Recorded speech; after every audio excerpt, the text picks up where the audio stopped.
everyone, welcome to Wine Wednesday with Plants, and I'm Jane Morocco. Today I wanted to talk a little bit about the summer is beginning to wind down and we're all thinking about bringing our plants in. Those of us that put a lot of our plants outside in the summer, you want to think about starting to bring them in now. You want to watch the temperature outside. The days are getting cooler and the nights are getting really cool. So if the nights seem to go down, we'll say about 55 degrees on a regular basis, you want to start bringing your plants in. So I wanted to give you a few tips on what to do before you bring your plants in. A lot of times, some little bugs, outdoor bugs, might want to hitchhike on your plants, when you bring them in the house, and we really don't want that. You don't want to bring any little hitchhiker bugs into the house with you. So if you have a big yard or a small yard, but you have access to a hose, I would definitely hose down all your plants before you bring them in. And also look underneath the leaves on your plant, because most of the time that's where you're going to find little bugs hiding along the back of your leaves and down the stem. And what I normally do is I like to use a little neem oil, diluted neem. It's spelled N-E-E-M, and I dilute that with water, and you can pick that up at any local greenhouse or any store that still sells plant supplies. So I would do that. I would definitely clean off all the leaves and add a little neem oil on them just in case, even if you don't see anything.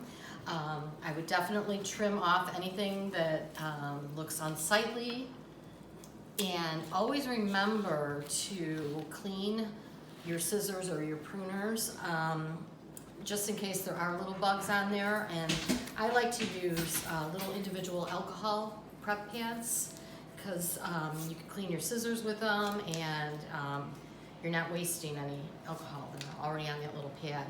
And so when you're done clipping away, use this on your clippers. And if for some reason you do see some insects on your plant after you are done cleaning it off, always wash your hands and your arms, because you don't want to bring any of that into your other plants too. And what you could do is you can also put that neem oil that's diluted with water. You could put some of that into the soil. And what else do you? Oh, and sometimes if I run out of neem oil, I use that Dawn dishwashing liquid. I'll dilute a little Dawn dishwashing liquid and actually just clean off the leaves and the stems with that. That works perfectly well. And if you don't have access to a hose, just bring them in, put them in your bathtub, and give them a good shower.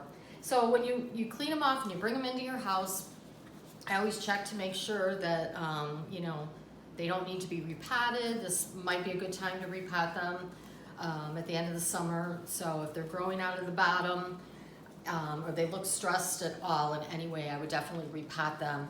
I don't normally give them any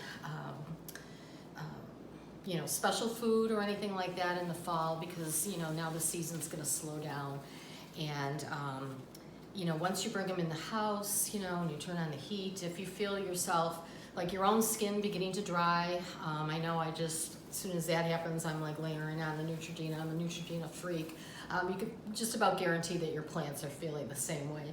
So if you have access to a humidifier, that would be great. It would be great for your plants, and it's also great for your skin and your own health in your house. So you're taking care of your own self and also the plants.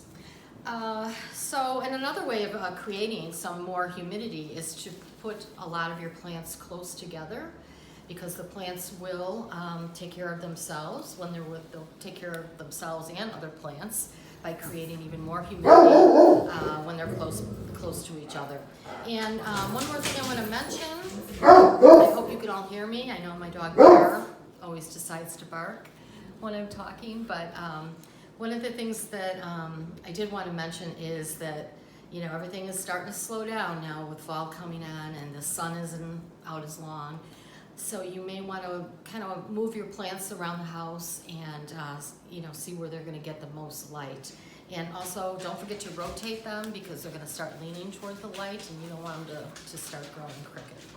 So that's what I have for Wine Wednesday. I hope you will join me again next week and have some more wine, and we'll talk about plants. Thank you.